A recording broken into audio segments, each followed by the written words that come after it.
Do not neglect your fantasy prep. And I know you guys are going to be drafting some Colts. So today we've got one of the giants of the fantasy industry joining us to help figure it all out. Let's get to it.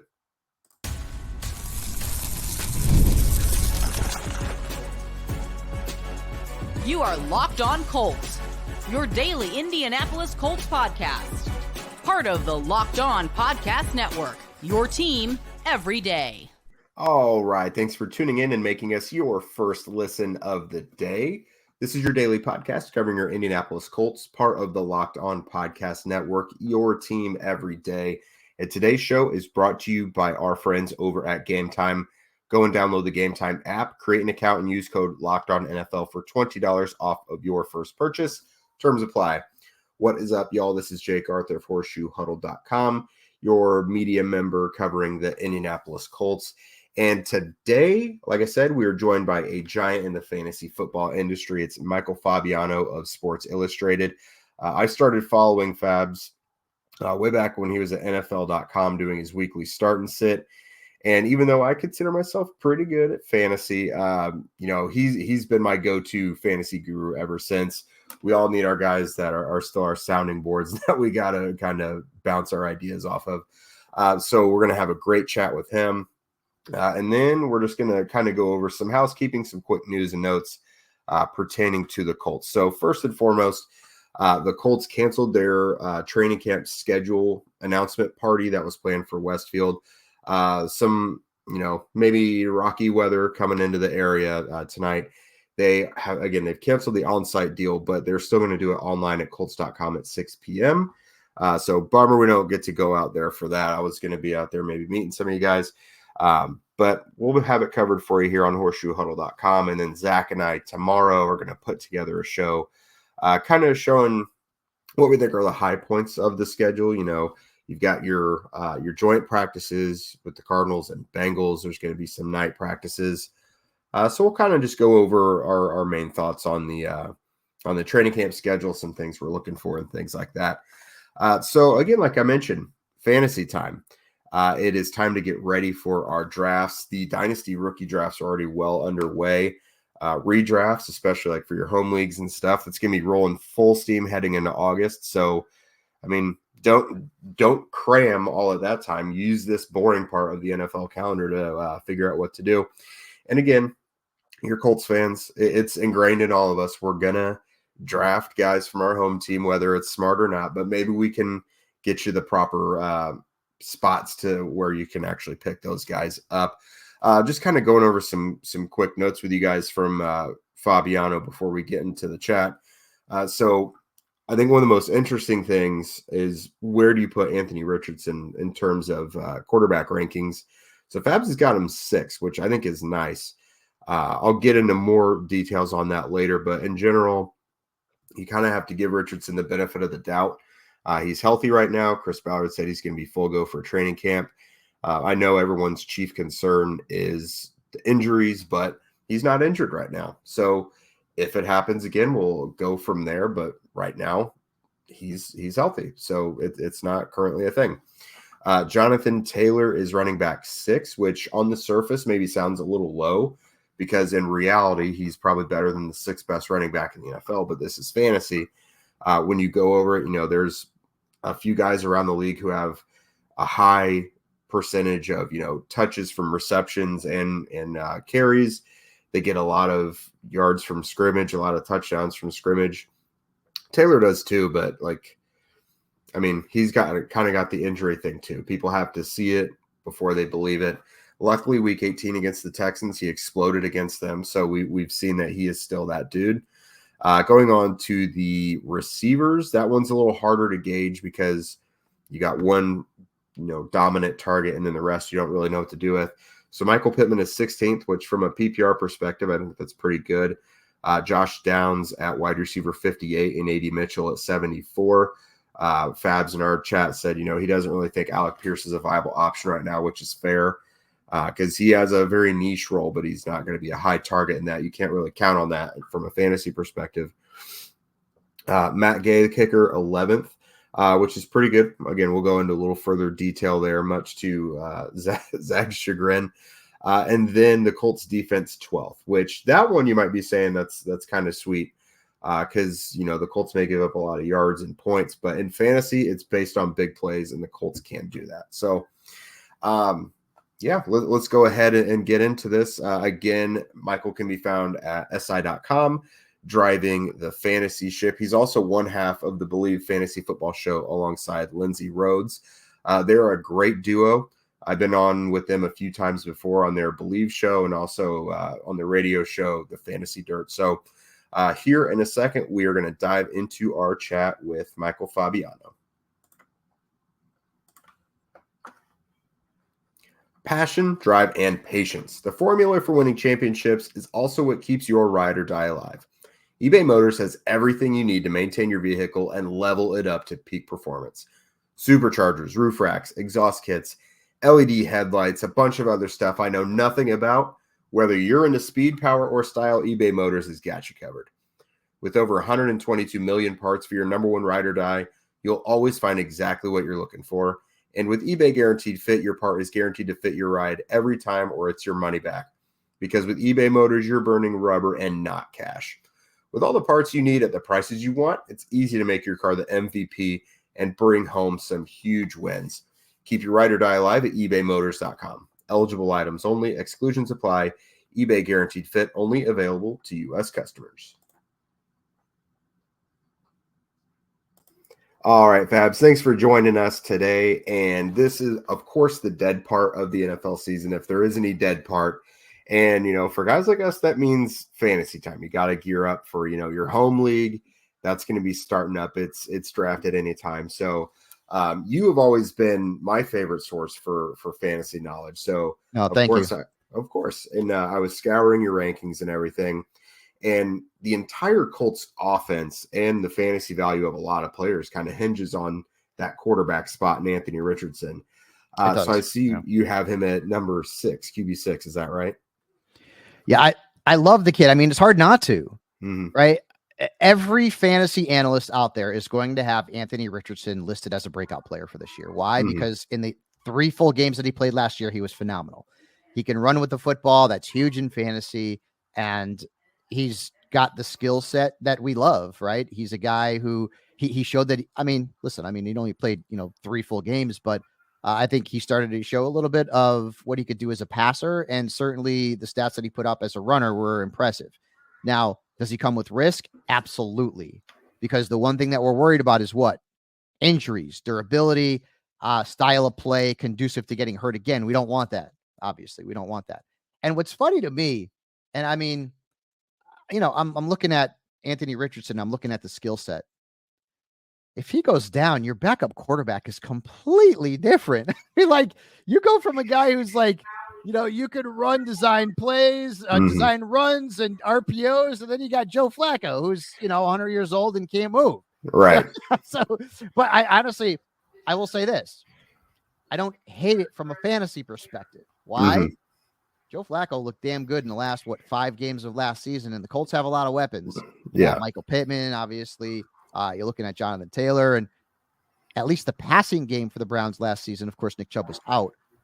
Boy, it thrived. So if you lose Richardson, which let's keep our fingers and toes crossed that doesn't happen, but if we lose him, I don't necessarily think that's a downgrade for your offense when Flacco takes over, if he's the Joe Flacco from the second half of last year in Cleveland. But yeah, I love Richardson, and most in the fantasy industry love Richardson.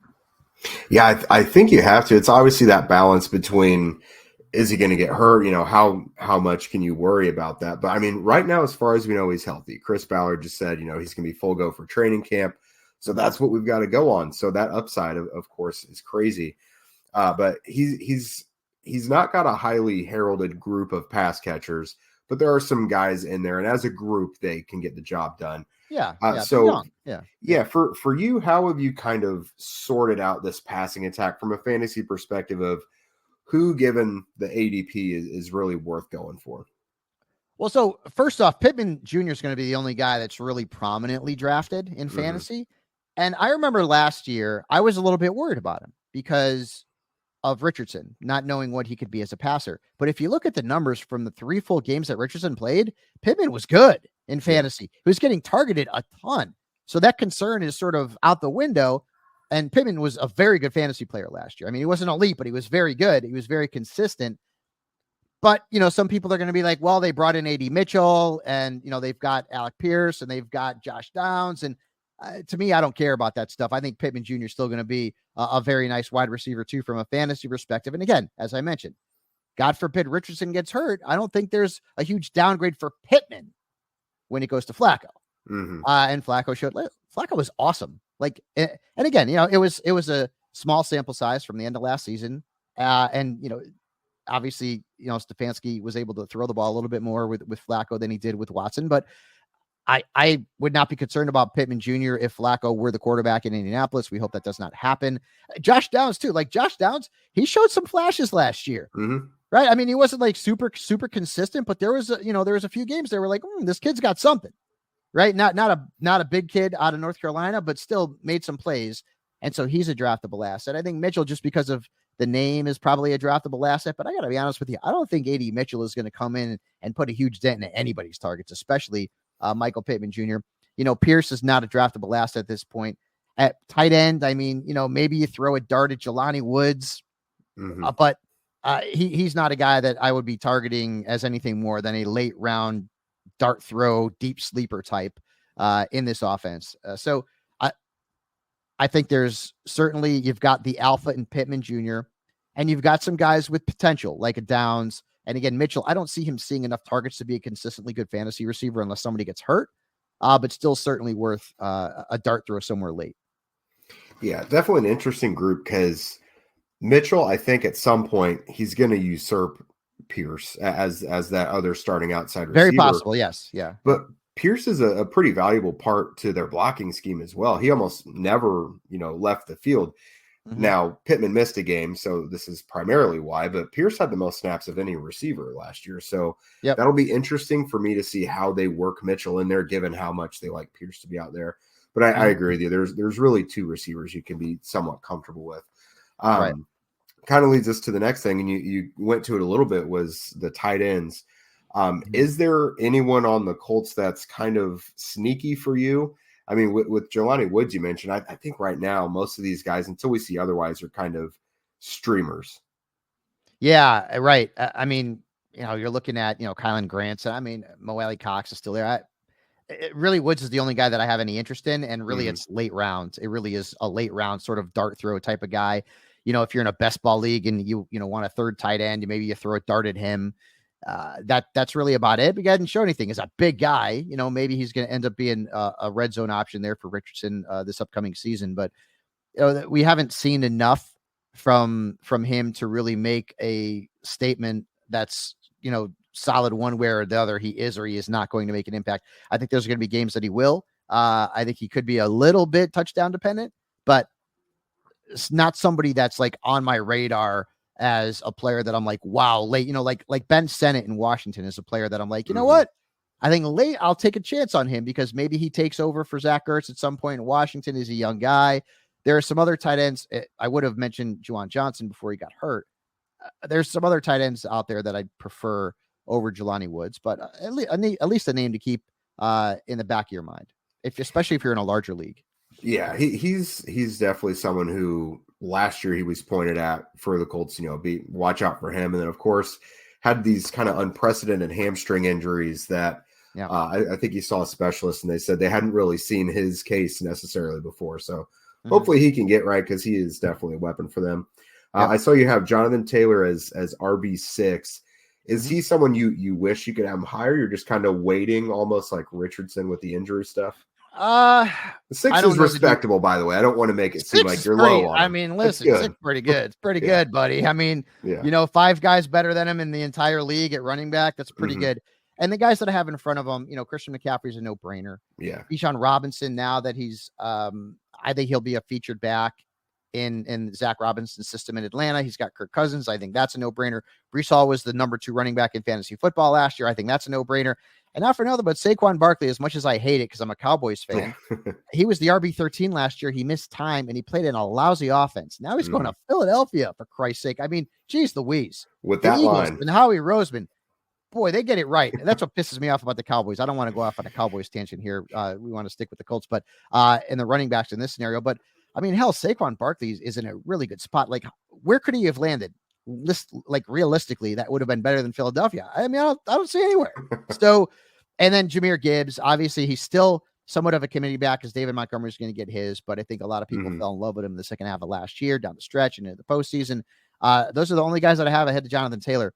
And really, Jonathan Taylor's one concern is that, he's been banged up.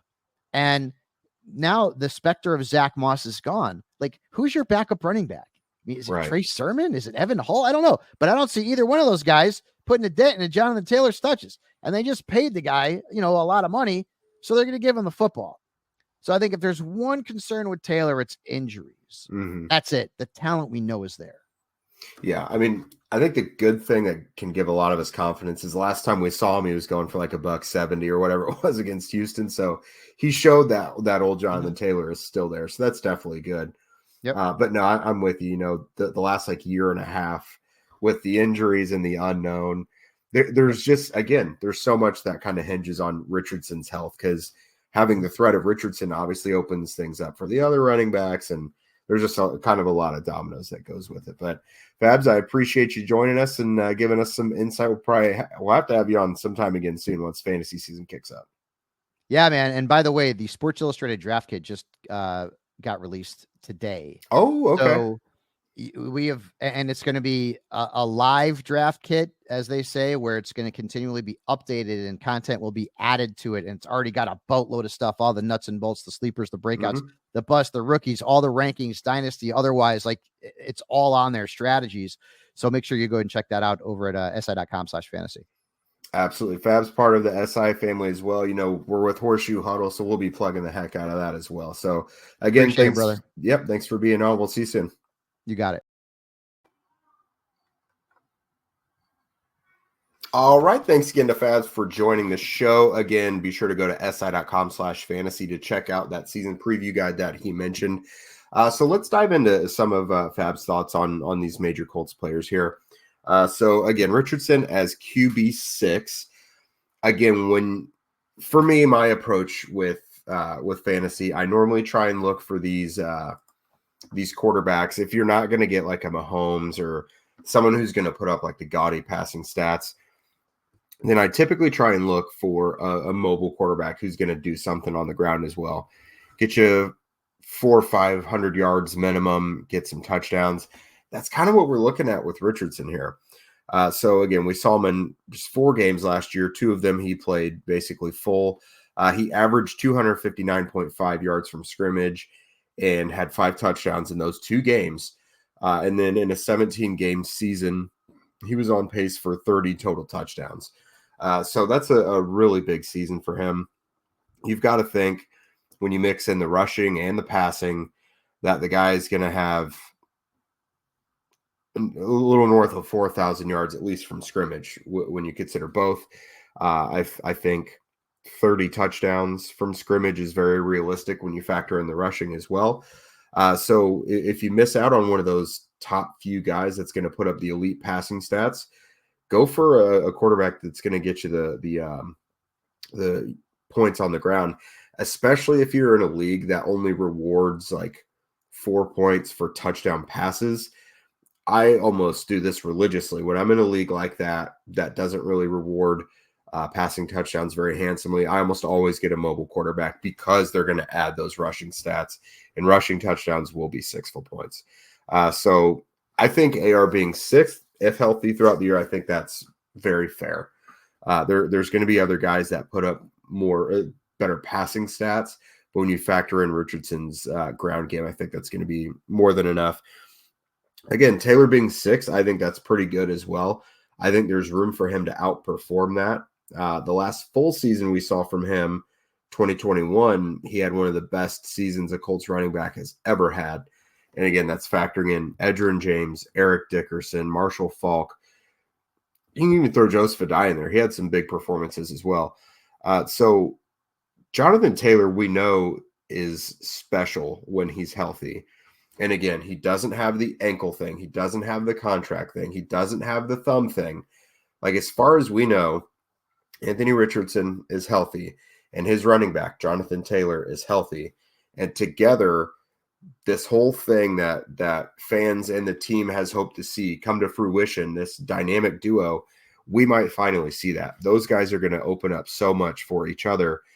So while I totally agree with 6th being an appropriate spot for Taylor in the preseason, I do think there's definitely room for him to outperform that. I don't know that he's going to finish like 1st or 2nd, but inside that top 5, I think is appropriate if he stays healthy all year. Pittman at 16th. I think due to PPR, I think will be big for him. He's a 100 catch guy. He's improved his targets and receptions each year in his career. Touchdowns is something he's really got to get up there. I mean, again, a game like fantasy being based so heavily on big plays, he just has always kind of been lacking the touchdowns. He's a 1,000-yard guy as well, so you're gonna baseline get the 90 catches and about 1,000 yards. You know that, but if you're only getting like 4 touchdowns out of it, you would hope to see a little more. Josh Downs being at 58, that is one I would imagine he'll outperform a little bit. Again, because of PPR. He had one of the statistically best seasons from a Colts rookie receiver in franchise history last year. Wasn't a huge season in NFL standards for like a veteran receiver, but it was very, very productive for a rookie. And as long as he's healthy, because remember, he had that knee that was kind of giving him some issues at points last year. As long as he is healthy as well, he's got great chemistry with Richardson. And he's not just like a slot guy that's going to clean up all the stuff within the sticks, because Richardson does look for him downfield as well.